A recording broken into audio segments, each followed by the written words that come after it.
Sabar dalam cobaan, kisah Nabi Muhammad di Taif. Nabi Muhammad merupakan utusan yang diutus Allah untuk menyampaikan ajaran Islam kepada seluruh umat manusia. Dia berkhotbah dengan lemah lembut, anggun, dan bijaksana. Namun, ia juga menghadapi banyak cobaan dan kesengsaraan dari pihak-pihak yang menentang dan memusuhinya. Salah satu cobaan paling menyedihkan dan menyakitkan yang dialami Nabi Muhammad adalah ketika beliau berdakwah di kota Taif. Kota Taif merupakan kota terbesar ketiga setelah Makkah dan Madinah, yang berjarak sekitar 120 km dari Makkah.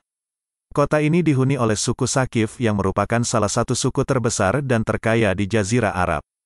Mereka memuja patung Lata yang menjadi tujuan ritual tahunan mereka. Nabi Muhammad datang ke kota Taif bersama Zaid bin Harits Sahra, sekitar 3 tahun sebelum hijrah. Beliau datang ke kota ini dengan tujuan untuk mengajak suku Sakif agar beriman kepada Tuhan, serta meminta perlindungan dan pertolongan kepada mereka. Sebab saat itu, ia sedang mengalami tekanan dan kekerasan dari pihak Quraisy di Makkah, terutama sepeninggal Abu Talib, paman sekaligus pelindungnya.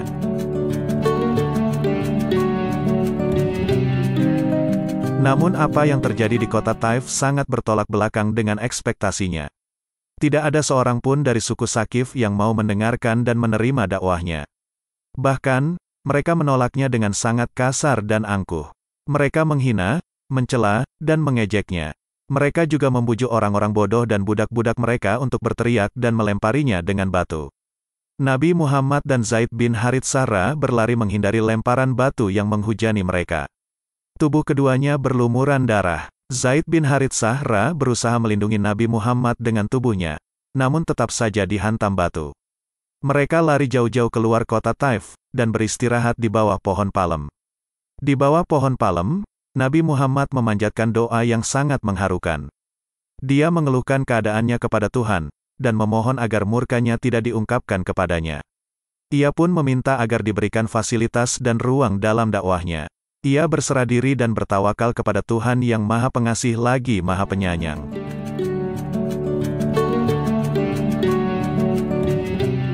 Bersamaan dengan itu, dua tokoh Quraisy yaitu Utbah bin Rabi'ah dan Syaibah bin Rabi'ah yang kebetulan berada di dekat tempat itu melihat kondisi Nabi Muhammad dan Zaid bin Harits Sahra.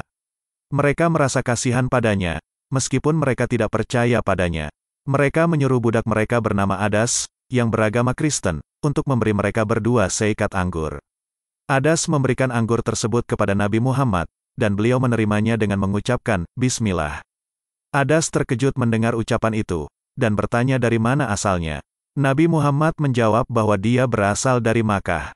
Adas mengatakan bahwa di Makkah terdapat Baitullah yang dibangun oleh Nabi Ibrahim dan putranya. Nabi Muhammad bersabda bahwa dia adalah keturunan Nabi Ibrahim, dan dia adalah utusan Allah. Adas terkejut mendengar jawabannya, dan langsung mencium kepala, tangan, dan kaki Nabi Muhammad SAW. Utbah dan Syaibah melihat hal itu, dan bertanya kepada Adas apa yang mendorongnya melakukan hal itu. Adas menjawab bahwa orang yang memberinya anggur adalah seorang nabi, dan dia menyebut nama Tuhan yang hanya diketahui oleh orang Kristen. Utbah dan Syaibah mengejek Adas, dan mengatakan bahwa dia pembohong dan penyesat. Mereka memperingatkan Adas agar tidak terpengaruh olehnya. Adas mengabaikan perkataan mereka, dan tetap percaya pada Nabi Muhammad. Adas menjadi salah satu orang pertama yang masuk Islam di kota Taif. Nabi Muhammad dan Zaid bin Harits Sahra kemudian melanjutkan perjalanan kembali ke Makkah. Di tengah jalan, mereka bertemu dengan seorang pemimpin suku bernama Al-Ahnas bin Syuraik. Ia memberikan perlindungan kepada Nabi Muhammad agar bisa memasuki Makkah dengan selamat.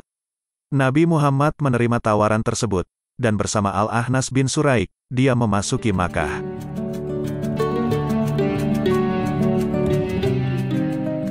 Peristiwa Taif menjadi salah satu momen yang paling menguji kesabaran dan kegigihan Nabi Muhammad dalam berdakwah. Ia tidak putus asa dan pantang menyerah, meski menghadapi penolakan dan hinaan yang sangat menyakitkan. Ia tetap berharap dan berdoa kepada Allah, agar hidayah dan rahmat-Nya diberikan kepada umat yang berdakwah. Kisah Nabi Muhammad di Taif mengajarkan kita pentingnya kesabaran dalam menghadapi cobaan dan kesengsaraan dalam hidup. Kesabaran merupakan salah satu sifat yang dicintai Allah, dan merupakan salah satu kunci untuk meraih kemenangan dan kesuksesan. Allah berfirman dalam Al-Quran, dan mintalah pertolongan kepada Allah, dengan sabar dan melakukan salat. Dan sesungguhnya hal itu sungguh berat, kecuali bagi orang-orang yang rendah hati. Qs. Al-Baqarah. Dan sampaikanlah kabar gembira kepada orang-orang yang sabar. Yakni, orang-orang yang apabila ditimpa musibah mengucapkan, Inna lillahi wa inna ilaihi rajiun. Merekalah orang-orang yang mendapat nikmat dan rahmat yang sempurna dari Tuhannya dan merekalah orang-orang yang mendapat petunjuk. Qs. Al-Baqarah. Semoga kita termasuk orang-orang yang bersabar dalam menghadapi cobaan, dan semoga kita mendapat keberkahan, rahmat, dan hidayah dari Allah. Amin.